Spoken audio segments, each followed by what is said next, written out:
Smoking Dank Sinatra, that's all gas. On the hunt in the tall grass. Intercepting every ball pass, then I run it back, that's a TD.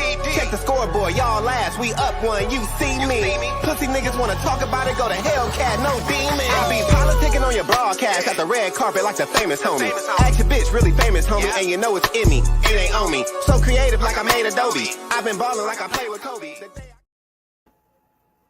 What's the deal? What's the deal? PolitiKan the podcast. We back again Wednesday nights, 7 p.m. Pacific Standard Time. So we got to get to these topics, man. Ja Morant, the verdict is finally out. Ja Morant officially suspended for 8 games. So Ja Morant suspended by the NBA for 8 games. We got to get to the Eastern Conference. The Bucks, the first team in the NBA to clinch playoff. Are they looking to win a championship again? Next, we got Michael Irvin. So he has a lawsuit against the Marriott. The video came out finally of him in his encounter with this so-called woman that said that he made a sexual advance. Then we got Hurricane Chris. He just beat a second-degree murder charge. And lastly, we got Donald Trump. As he's running for 2024, he is reversing course on his verdict from last year, saying that it was a bunch of voter fraud and fake mail-in ballots. Now he's saying that the mail-in ballots are valid. So he's reversing his whole stance. So let's get to this first topic. What's the deal? What's the deal, fools? He cut the beard off. You know, I gotta let it go. You know what Wow, I'm that's saying? crazy. Clean. Go clean on it. So let's get to this Clean first on topic, man. Ja Morant, man. We all talked about it. Flashing the gun on IG. He took time away from the team after the team suspended him for 2 games, and the league was investigating him. Now, after the investigation, they have suspended him a total of 8 games. How many games has he already missed? It's been 5-6 games already. So he'll miss a couple more games from the team, and then he'll return. What do y'all think? What are y'all thoughts on this whole Ja Morant situation and as far as the verdict? You know, I thought it would be harsher coming from the NBA, how long they took with the investigation. What's your thoughts? Yeah, I mean, are we surprised? I mean, you know, they're gonna, you know, try to make an example. And it sucks that, you know, he ultimately put himself in this predicament. But I mean, you know, we already knew him spending some time away wasn't going to be the suspension. We already know how these leagues, especially the NFL and the NBA, work. Normally, when that happens, the league is still going to punish you in some type of a form or fashion. I mean, we've seen it with Deshaun Watson. We just saw it with Kyrie Irving in the NBA. So, I mean, it's, you know, when you put yourself in these situations, unfortunately, you open yourself to the punishment of the league, which you are employed, you know, with. That's just the reality. You know, everybody that's in the NBA, all the players, coaches, you're employed by, you know, those NBA teams. So, in the NBA as a whole, the organization, the association rather. So, you know, it's unfortunate, you know, he put himself in this predicament. You know, hopefully this won't happen again. I'm sure he has hopefully learned his lesson. But yeah, I mean, it just sucks. I mean, but again, we have to understand we can't keep putting ourselves in these predicaments. They will make examples out of us, period, point blank, period. If this was Jokic, will we be possibly having the same conversation? Who knows? If this was Luka, will we possibly be having the same conversation? Who knows? I mean, history has shown us that it's always a different conversation with us. Harsher punishment always comes our way. And so we just, you know, have to stop giving reasons to, you know, for this punishment to come down. I hate to say punishment because that makes it even sound worse, you know, racially, historically, but I mean, it is what it is. I agree with Amrock.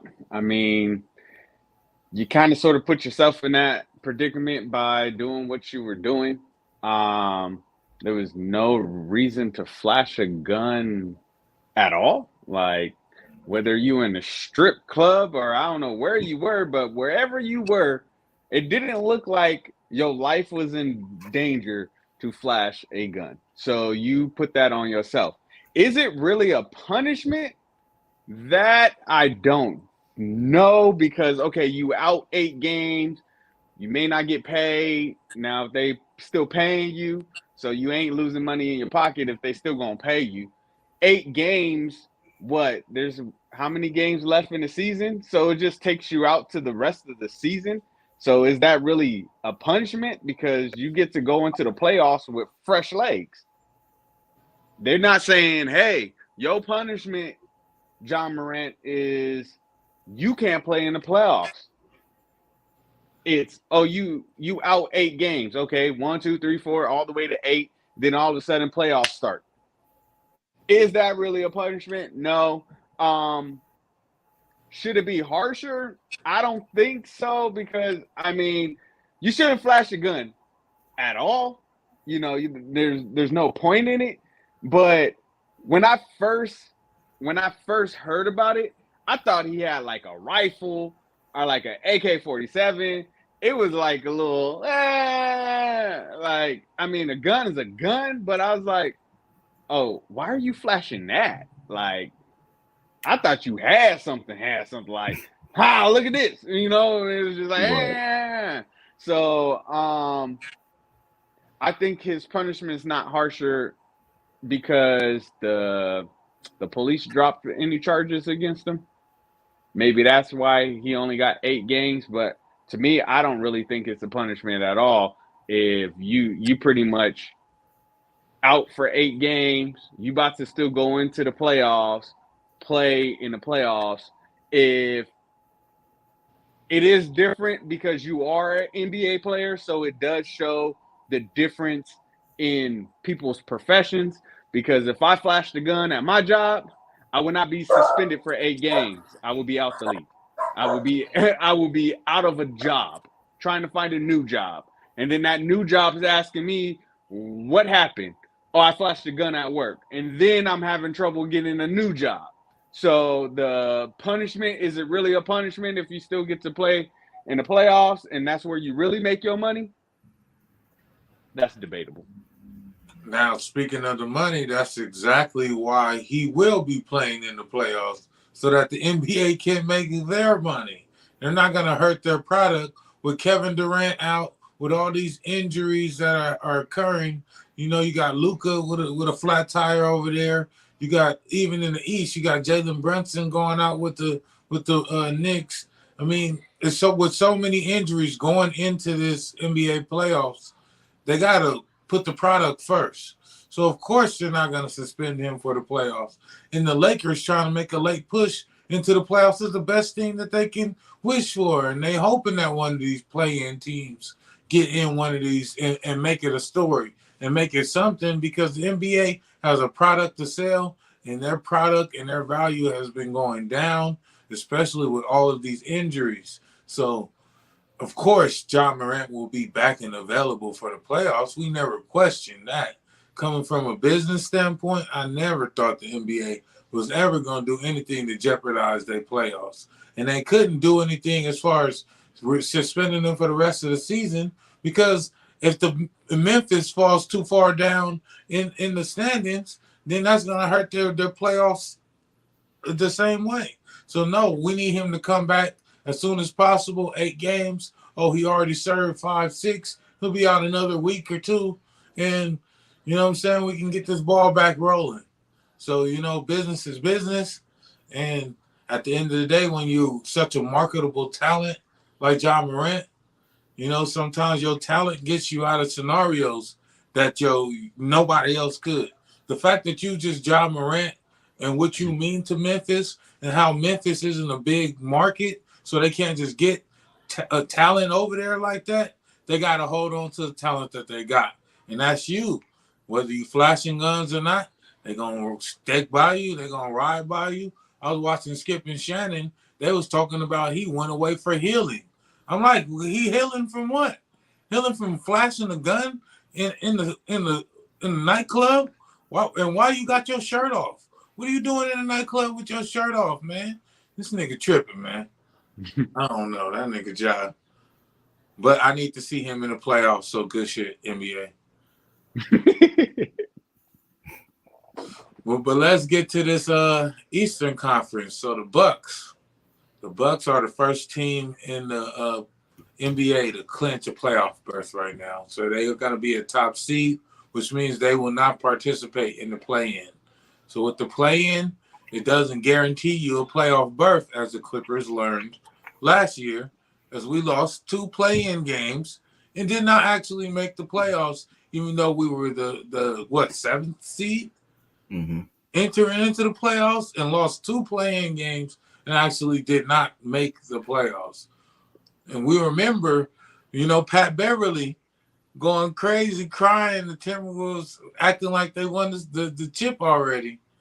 That was an iconic moment for them, but a lot of them, enjoyed watching the Clippers lose.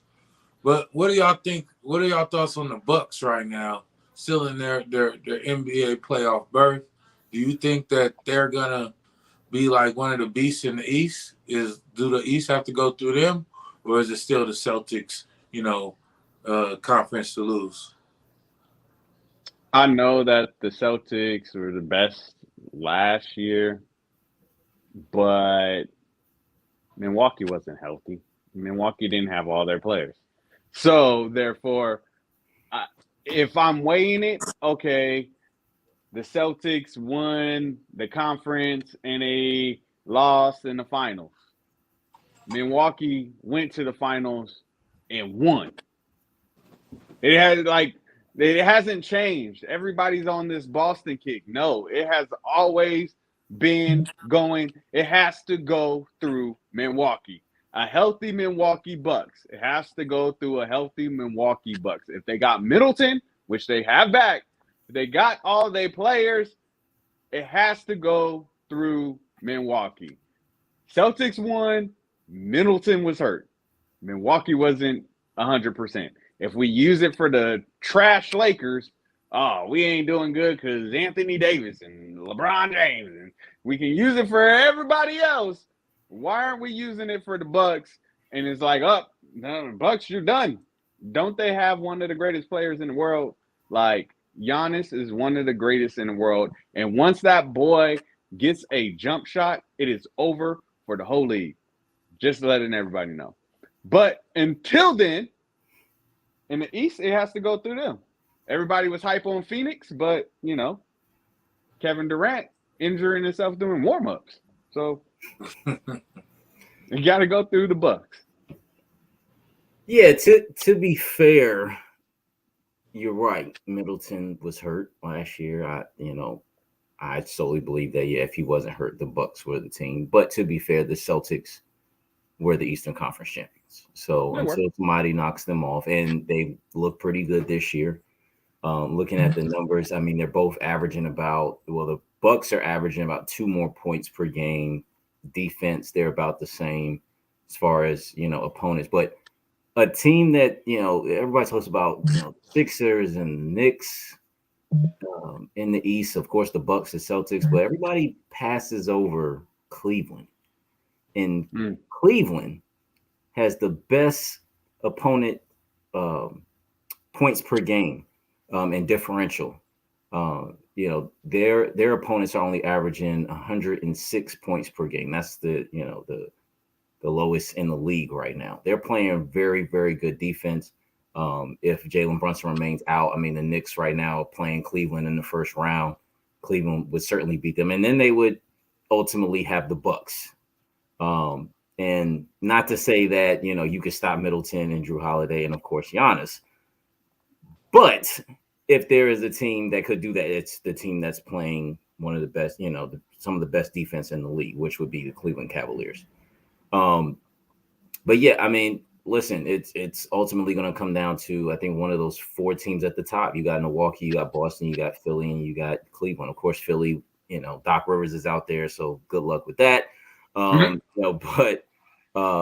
With Boston, they are the Eastern Conference champs until somebody knocks them out. Now, having home court advantage is significant, but they both have similar records on the road. They're both Milwaukee is 22-13, while the Celtics are 21-13. So they both can go on the road and play. Potentially win some games on the road in the playoffs. again, these both of these teams are, you know, the back-to-back Eastern Conference champions as well. So they have that championship pedigree, as they brought back most of their teams from those, most of their players from those championship teams.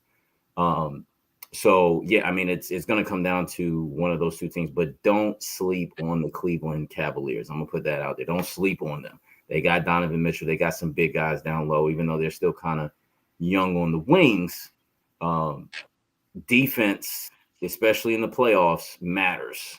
And you know, we all see if Giannis got to go at it alone, he's not going to win it. So hopefully Drew Holiday, Middleton, and that squad stays healthy. Same with the Celtics, but you know, we'll see. It's going to be an interesting playoffs. So we'll see. And speaking of Cleveland, they showed us how to beat the Celtics, though. You put Williams on the line and you ice him. Mm-hmm. And he misses both of them things. So can't hit free throws.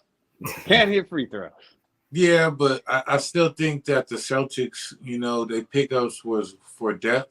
And I think that they built this whole team to go against Milwaukee. They needed, you know, everybody else in the East is going with that small ball. But when you come against Milwaukee, you need them pillars, you need them trees. So that's why I think that they got like a Blake Griffin.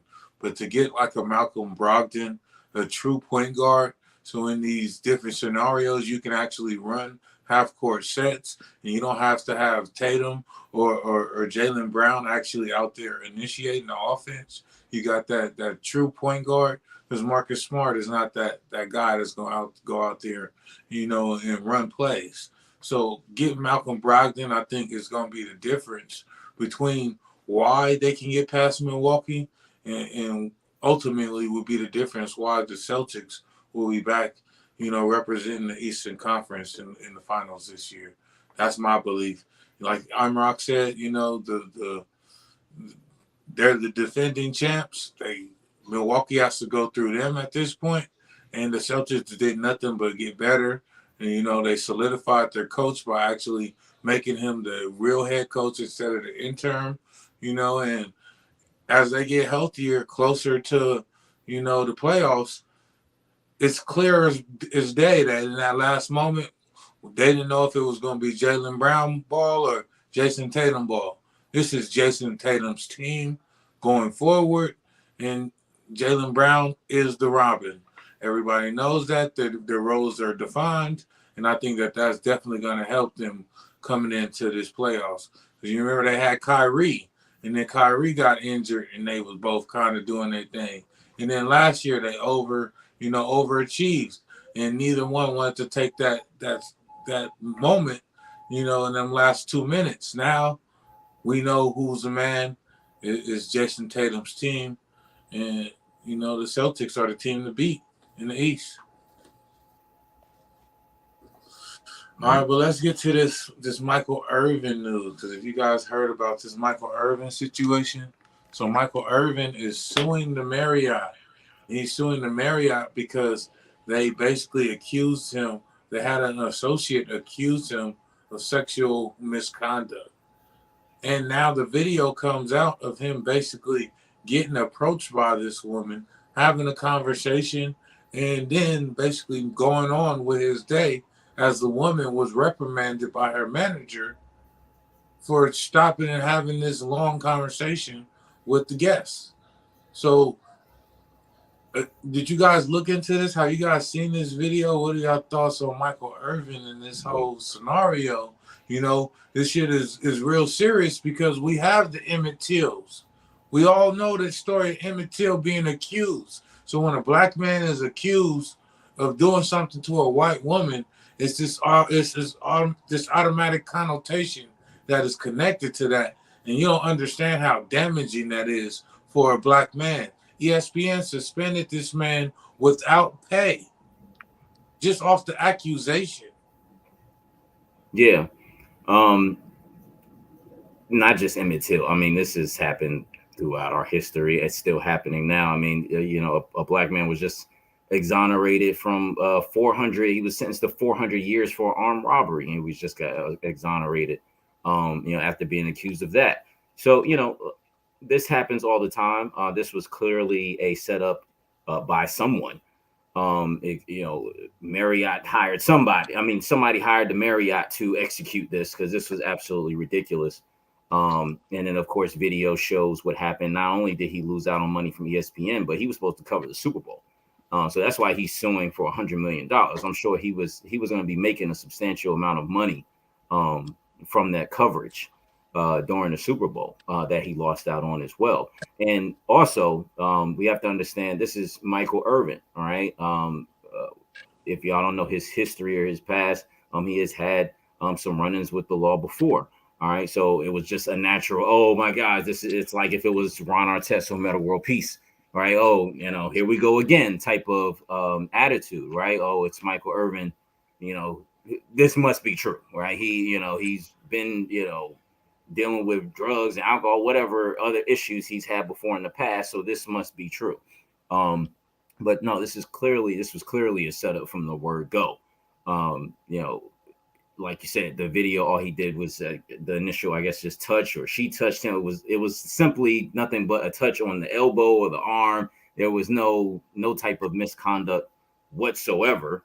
Now I think we know what was said, but certainly by the interaction of what we see, he did not, brush up against her. He did not force her to do anything against her will. She's not running away, screaming, crying, none of that.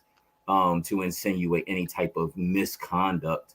Now, again, we don't know what was said, but, again, from what we see, there was no misconduct there. And again, this was definitely a setup, and he should sue because it's absolutely ridiculous that he was ousted this way. But again, of course, when you're a black man, not even just a black athlete that he is, a Super Bowl champion, when you're just a black man and you have a criminal past or record, you get, you can't get jobs. You can't, people look at you funny, whatever the case may be. And so again, it was just the assumption that he was guilty from the word go because of that. And like you said, white woman, employee at a hotel. I mean, all the factors just throw in like, oh, it must be right. It must be true. He must have did this. So I'm glad they had the video to at least exonerate him of this, and hopefully, he gets his money, he gets his payday, because that's absolutely ridiculous. I didn't see the video, but what you guys are saying, I mean, at the end of the day, every man, black man, white man, whatever, but all men have is our name. Like, we pass down what? Our name. So as a black man, hell yeah, I wouldn't just sue the Marriott. I would be suing ESPN as well for not even doing an investigation, just going off of naysay and not letting me do my job. So that's my thinking, because you're that white woman is trying to tarnish his name. So with you tarnishing his name, yeah, like let me get my money. Thank God for videos and cameras out nowadays, where back in the day you wouldn't get it would be done.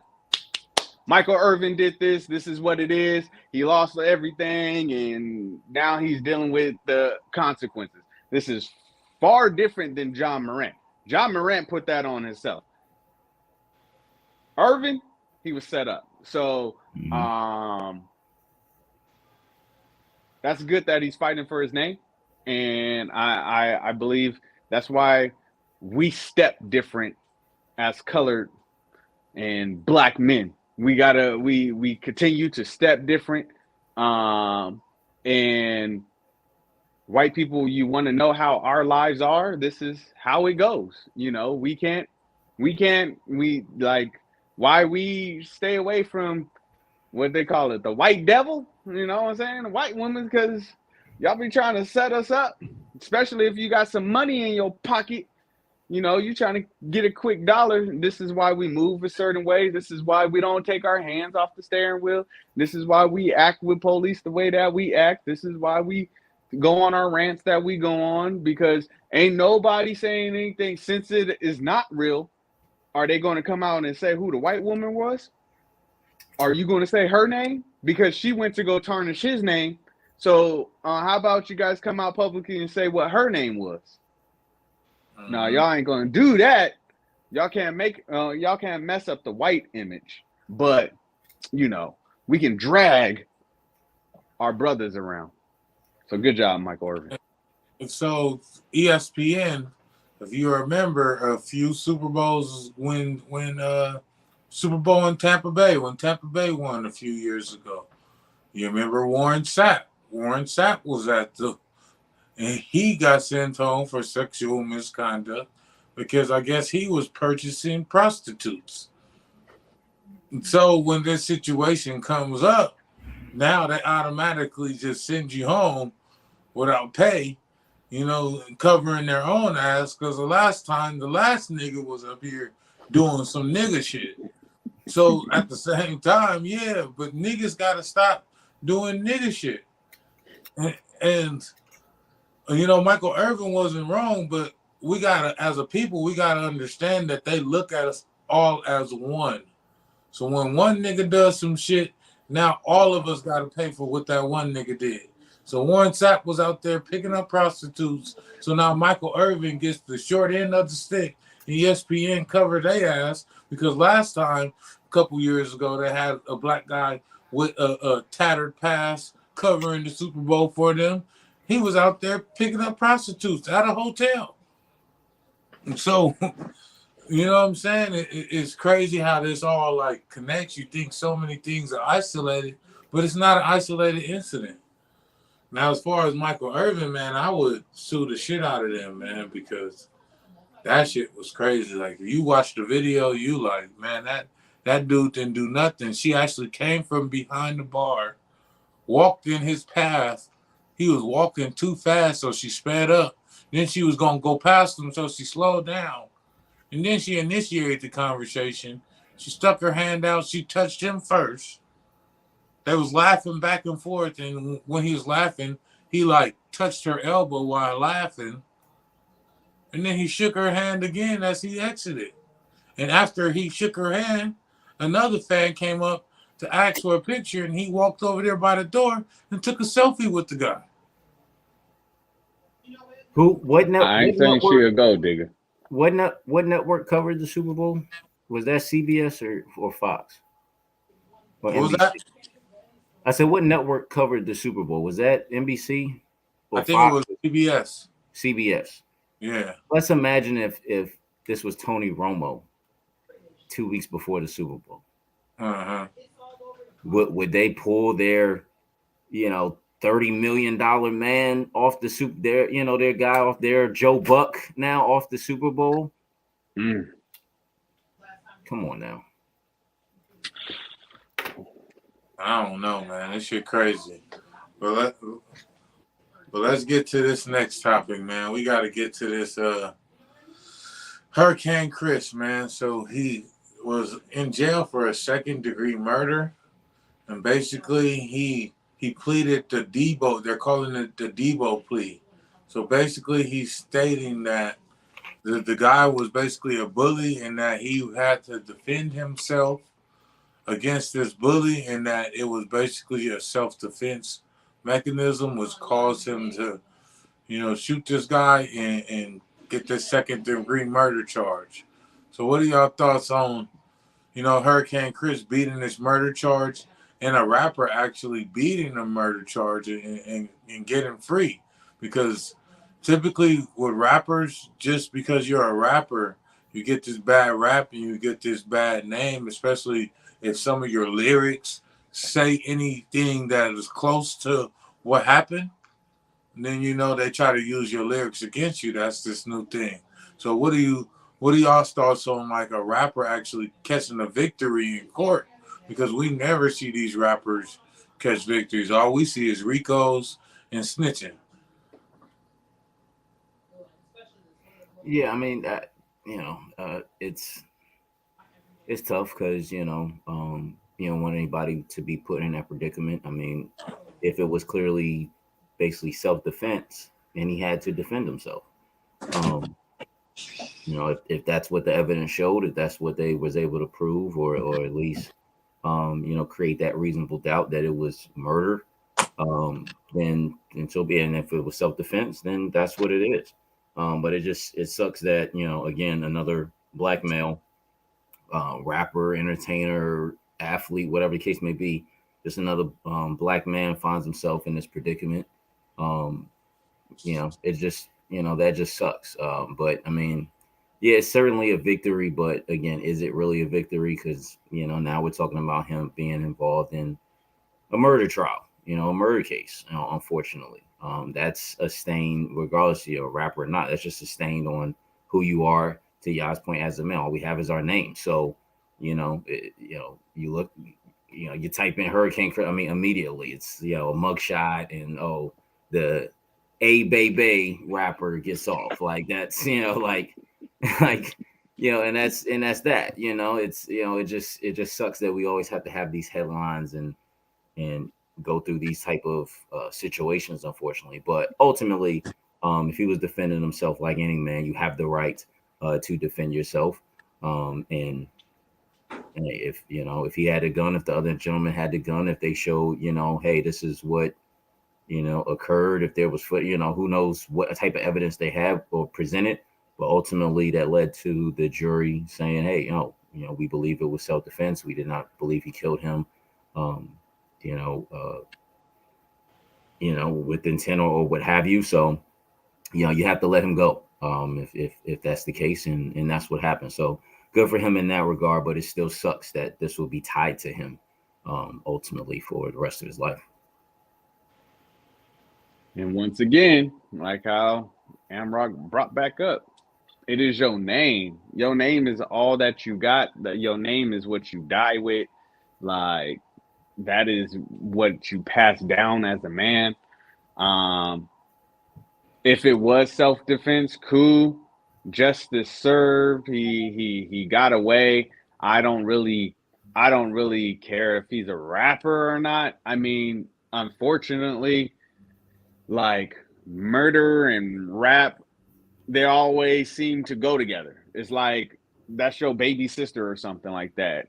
And you don't got no street cred unless you got some kind of rap sheet or whatever the case may be. I'm hoping that he don't come out and I'm hoping he don't come out and he don't do what T.I. did to us. When T.I. was about to go away, T.I. came out with this fire album, right? And he was talking about doing good and everything, sung with Justin Timberlake. And he had all that, right before he went to jail, right? Minute he got out of jail, he just went back to old T.I. talking about the same old thing. What happened to all this? I'm a change rapper, blah, blah, blah, blah, blah, blah. So with Hurricane, I mean, I don't really listen to his music anyway, but I'm just hoping after you beat your charge and everything, now you ain't coming out going, oh, yeah, I had to shoot a man, blah, blah, blah, blah, blah, to get clout off of it. Because that's what a lot of them do. I mean, out of jail. That's exactly what Gucci Mane did. Gucci Mane, his whole scenario, he's still rapping about how he a rapper with a body, and he caught a body, this and that. Little Durk and them, they didn't beat some bodies, and he's known as the Grim Reaper, and he talks about, how many bodies. I mean, that's what happened with Bobby Shmurda and the whole Smutty gang. That's why they went down, because they was rapping about all the bodies that they caught, and they actually got in a shootout and then went and performed in the same clothes that they was in the shootout in. And these are all brothers. Like, that's the worst part about it. Like, this is a stigma that us gentlemen that's on this panel got to go through when we go to the grocery store or we go to go get a new job, are we doing X, Y, and Z? People looking at us like we are Bobby Smurder. People looking at us like we are Hurricane Chris, like we're freaking all these dudes. And it's like, at the end of the day, I can't really say anything because I don't really endorse it. But if you listen to the music, then you endorse it. Now, I don't listen to anybody new, but obviously there's a lot of people in the world that be listening to these guys and listening to rappers talking about getting away with murder charges or having murder charges and stuff like that. And there's a lot more people out there that listen to it than that don't listen to it, because if we didn't listen to it, they wouldn't be highlighted. I'm so just real quick. Yeah, you're absolutely right. There's a lot of people that listen to it, but I mean, I listen to some of the new artists today, and Gucci Man and all of T.I., all of them as well. But there's a difference between listening to it and just listening to it as entertainment compared to actually then going out and doing something. Now, yeah, bring back conscious rap and all of that. Yes, absolutely. I agree. We need to, remove the murder, bitches and hoes, stigma, all of that out of hip hop. Sure. But at the same time, I mean, this is also a culture where these, a lot of these people come from. And so they're only speaking to what they know, unfortunately. I mean, 21 Savage, he calls himself that for a reason. If you read his bio, he went through a lot at a very young age, in the streets of Atlanta. So, this is where they're coming from. Again, yeah, we should absolutely change the narrative in hip hop, as they should. But again, there's a difference between, you have to distinguish, and this is also a part of teaching, teaching kids you can, if you listen to this, you don't have to necessarily, this is just what they're rapping about. You don't have to necessarily go out there and make it in your life and actually go. Now, I get it. Media has a huge influence on today. But again, I think we coming from a different era understand and can put it in perspective compared to these young kids, but they need to be taught, and understand, you don't have to go out there and do exactly what they are doing. This is just entertainment. This is just, listen to the, the music, the beat, or what have you, and just keep it at bay. So I think that is different because when we were outside, so we actually seen what was going on in the world firsthand. We didn't have to see it through a camera lens. We didn't have to see it posted on the internet. We actually seen real life as we were living it, because they live so much through their cell phone that if it's not posted on the internet, it doesn't exist. So a lot of these motherfuckers have to post it on the internet just to let motherfuckers know that they're serious. And I was watching a Zoe Osama. He's an up-and-coming, LA artist, one of the hottest out right now. I was watching an interview that he had, and he was asked about, this generation. And he was like, you know what? This generation is full of people that ain't like that. And because it's full of them that ain't like that, everybody can act like they like that, because ain't nobody really like that. It's like dogs, they bark at each other a whole lot, but if you open up the gate and you let them actually attack them, 9 times out of 10, they gonna whimper in each other's face. But then you close that gate back up and they barking. You can look on the internet and you see videos of this all the time. Dogs snapping at each other. As soon as you open up the gate for them to attack each other, nothing happens. As soon as the gate closed, they chopping at each other again. And that's what's going on in this new generation. And because you can't take a loss and everything's put on camera, if you take a loss, now 50,000 people seen you get beat up. People seen you get dropped. So now you go straight to the stick. Now you go straight to, to the gun. So now they don't even fight, because they don't even want to be put in a position where they're in a viral situation getting beat up. So now they call it no lacking. They got their gun on them everywhere.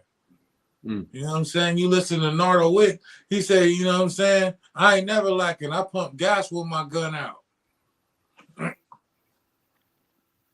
And that's why we got to keep in mind, going back to the first topic, Ja Morant is not our age. Mhm. You know, Ja Morant is of that age and that upbringing. So if Ja Morant's doing it, and he's trying to, a lot of times you see ball players trying to be rappers, rappers trying to be ball players, and imitating each other. So it's a everybody want to be gangster until you in front of a real one. Mhm. Mhm. What is a real one? I think we need to Where are they? redefine what's gangster, because the gangsters is standing on the block all day. The gangsters is robbing the people that's working all hard for everything they got. The gangsters, is selling the drugs in the hood. The gangsters, what I'm saying, is the one with no education. The gangsters is the crabs in the bucket bringing down our society every time. So, you remember Rise. You remember Tommy Clown doing all this for the kids. He come home and they robbed his house. That's what the gangsters do. So we really need to redefine what's gangster. You know what I'm saying? Going to work every day, providing for your family, being a man of your word, that's gangster. Hanging with your niggas on the block that don't give a fuck about you, that's gonna snitch on you the first moment that some real shit happen, that ain't gangster, man. Yeah, the people who about to talk about, these politicians, they the real gangsters out here, man. They them real thugs for real. Them real thugs. They can sell you some whole shit. How you rush the whole Capitol, turn around 4 years later and say, "Nah, I didn't mean none of it. I'm running for Right. president." That's gangster shit. That's some gangster. That's some gangster And shit. don't forget, they're gonna make you pay tax for a Right. war that you ain't even in. They're gonna send billions to the Ukraine, your tax dollars, and make you pay for your tax dollars that we didn't want to be sent over. That's gangster shit, right? That's gangster. That's some gangster shit. They do. For real. For real. So let's get to this Trump 2024, man. Trump is ridiculous. This is like, between him and Smoking Joe, it's like every week you look up, it's like you can't believe neither one of these niggas. Like, you like, man, like, for real, like this again. Like, I can't believe this shit is like really what's going on. So Trump has reversed course. So as he's running for 2024, you see that the whole Dominion lawsuit is going against Fox for pushing that narrative. So what Trump is doing, he's distancing himself from Fox, which is the first thing he's doing. Now he's reversing camp and saying that the mail-in ballots were valid and that there wasn't this mass voter fraud, and that the mail-in ballots do work, and that they should be able to utilize these in the 2024 election. So not only is he reversing a course on Dominion, he's trying to make it seem like, oh, he's pushing for Dominion to return for the next election. Sounds like a setup. Yeah, man. So Trump, they did the whole insurrection because Trump said that it was mass voter fraud and that the mail-in ballots were coming from dead people and coming from all type of false people, and that they weren't counting them correctly, and that they wouldn't allow anybody from the GOP to oversee the way that they count them. He was making all of these claims. For him to turn around and say anything other than that now is completely like crazy. Just a few months ago, he was still claiming that he won the election and that the election was stolen from him. So as a politician, like, and as a person, how do y'all feel about Trump, like, going back on everything he stood for to try to get this election? Is he that desperate? Is the GOP that desperate to run Trump again in 2024? I mean, don't they all do the same thing? They all go back on their words and everything like that. Maybe with him going back on his word, in my mind, in my opinion, I'm thinking he had a conversation with somebody, and whoever he had a conversation with is like, hey man, you messing it up for us. If they counted dead bodies, you can count dead bodies too. We can probably get more dead bodies than them. Then you go back to being president again. Oh, okay, cool. I reverse everything that I said. I didn't say that. Blah blah blah blah blah blah.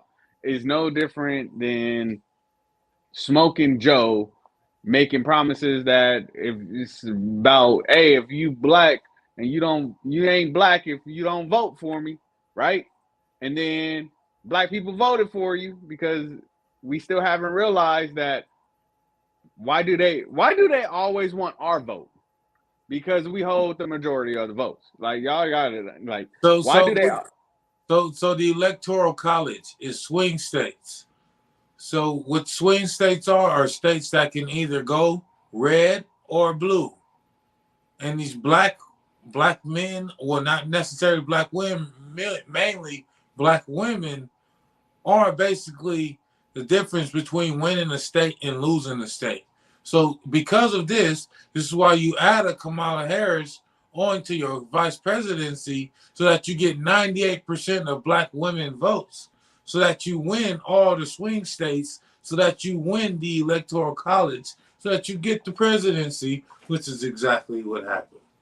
And that's what I'm saying. Like every year, well, not every year, every time there's time to do the president election and the whole little running and everything like that, you don't hear them saying, hey, Hispanic people, come vote for me. Hey, white people, make sure you vote for me. Hey, whoever.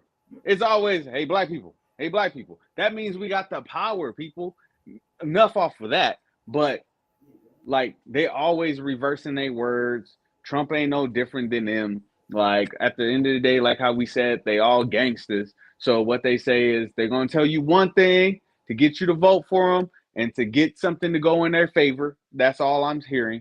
If Trump is doing what he's doing, that is because I think somewhere in it he sees and he feels that he can win if that is back. And if that is back, he got some kind of ploy because that man don't like losing, as we can tell. He won't sit down and he won't shut up. So he gonna find whatever it takes to win. If they gonna cheat, I'm gonna cheat too. They're gonna use dead Susie, I'm gonna use dead Robbie. We gonna go back in the day, and if I can dig up some caveman, I'm gonna dig up some cavemen, and they voting for Trump 2024. Let's go.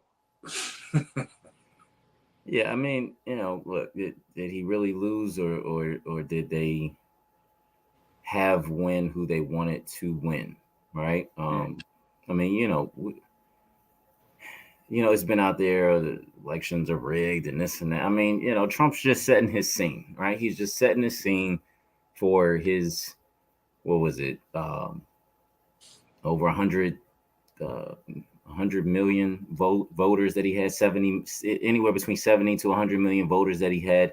He's just setting the scene for these, these people to come out and support him again. He's trying to use, some type of tactic to say, hey, look, they cheated on me. Help me out. I'm struggling over here. The billionaire with the apprentice and the real estate. I'm struggling. Help me. All you poor white people, or you poor black people, or you poor Hispanic people, or you poor Asian. Help me, Trump. So I cannot help you. It was the same, shit with Biden. It was the same shit with Obama. Honestly, it was the same shit it's the same shit with all of them. The bottom line is, again, as we've stated before, the political process needs to change. And anything that they throw out there, especially Trump, is honestly a distraction. It's just a sympathy plea, an empathy plea, whatever plea he's trying to get. It should be he should be pleading guilty to something. But anyway, this is what he does, right? We've seen this throughout, his campaign through, whenever he started running before. It just sucks that, you have to go to these measures, right? You got to use the mail-in vote. Like, come on now. Like, really? Like, now all of a sudden it matters to you. Why? Because what? like you got the numbers, and you know more people are at home, especially your older white voters are at home. So you want to make sure that their votes actually do count this time. Like what, like what is it? There's obviously a reason. You looked it up. Well, not you looked it up. Your people did some numbers, Digging. and investigated, right, or research what was really happening. And it probably shows that more people are staying home, more people are sending in mail-in votes, simply because of COVID scares or because they're afraid of going to the grocery store and getting shot or what have you. More people are staying home. People, are working from home more now, right? So people are homeschooling more. A lot of people are staying within the confines of their home now. And so people are going to vote that way as well. That's just where the society is going at this point. And so, this isn't like nothing shocking per se that he wants to come out and say this, but we have to understand why he is coming out and saying this. He is using it trying to use this to his advantage. But that fact is already there, that you're going to have more people voting with the mail-in vote more than any time in history, because of the circumstances going on in our society. So he's a clown, as we all like to use the emoji on him. I mean, and all of them really. I mean, again, this isn't just about Trump. I mean, again, Biden hasn't done anything. Kamala Harris actually said racism doesn't exist in this country. It's a joke, man. It's a joke. I mean, you have to. Ultimately, one of them is going to win, like the brother Roland Martin said on the Breakfast Club. One of them ultimately is going to win, right? So, there has to be a decision of, again, who, well, for one, it has to be a decision, like we stated before. Yes, we need the black vote. We need people to come together, our black community to come together as a collective and go to these candidates and demand what we need to demand, the changes that we need to demand. And we need to, ultimately, the talk is about money, because every single political issue that we believe that we have, whether it's, the economy, getting better jobs, getting better healthcare, getting better schools in the community, all of that centers around money, right? So, but we can't talk about money or come to the table about money if we're not owning this, we're not owning that. So it starts with us planning and doing stuff on our end, on the back end, to ultimately demand, demand certain things from these political candidates, to ensure that we're getting what we want and what we need as a community. And another thing that, the good brother Roland Martin said on the Breakfast Club is, like he said, remember this: all other ethnicities are doing the same thing. They are coming together as a collective and demand. Again, as you've seen, the Asian American community, one Asian person get beat up in New York City, and they get a bill immediately, right? They stood together and came together immediately and said, Biden, you had whatever percentage of us voting for you. You need to make this happen, right? So we also need to demand that as well, and not just on a Black Lives Matter level when something happens, right? We need to also remember that there are other issues that we are dealing with out here in this community, within our community. So, again, with Trump, all of them really, but that certainly Trump is, it's just a joke. But again, we all need to understand why he's putting this out there and research and understand why he's doing this. Again, this is nothing new. This is where the society is going with voting ultimately. This is exactly who Trump is. Mm-hmm. When the stuff happened at Mar-a-Lago, he was like, hey man, so many of these people gave up his dossier, like, oh look, this is who visited here. Any of these people could have planted this stuff. It wasn't me. He put it all on his people. Then they summons his tax return. He turned around, hey, I was running the country. I had to separate myself from my businesses. So I had no dealings with the business. So, oh yeah, my company is guilty of fraud, but I wasn't running the company. So I had nothing to do with that. Now, why you think that man don't want to show his tax return? Then he turned around in Fox News. What's his name? Tucker Carlson was your right-hand man. He was your number one go-to guy. He's still reporting on you, bigging you up. And now he's in some hot shit with Fox over there. Now all of a sudden, oh nah, Fox News, man, I don't fuck with Fox News. Oh nah, they're bipartisan. Now all of a sudden they not for you no more, but they covered all your shit. Then you turn around and now Dominion is good. You was screaming voter fraud the whole time. Now you saying Dominion is good because Dominion suing Fox, and now you figured out how you could use Dominion. So now Dominion's good. This shit is crazy, man. Like politics, you never would know what you're gonna get tomorrow, man. Watch what we wake up to tomorrow. It's gonna be some more bullshit. And until we get into like some positions where we allocate funds, then none of this shit is gonna end up diverted into the black community. We're gonna keep spending all the dollars, and the dollars is gonna leave out our pockets as soon as they get there, and they gonna go into everybody else's account but ours. And that's the American way.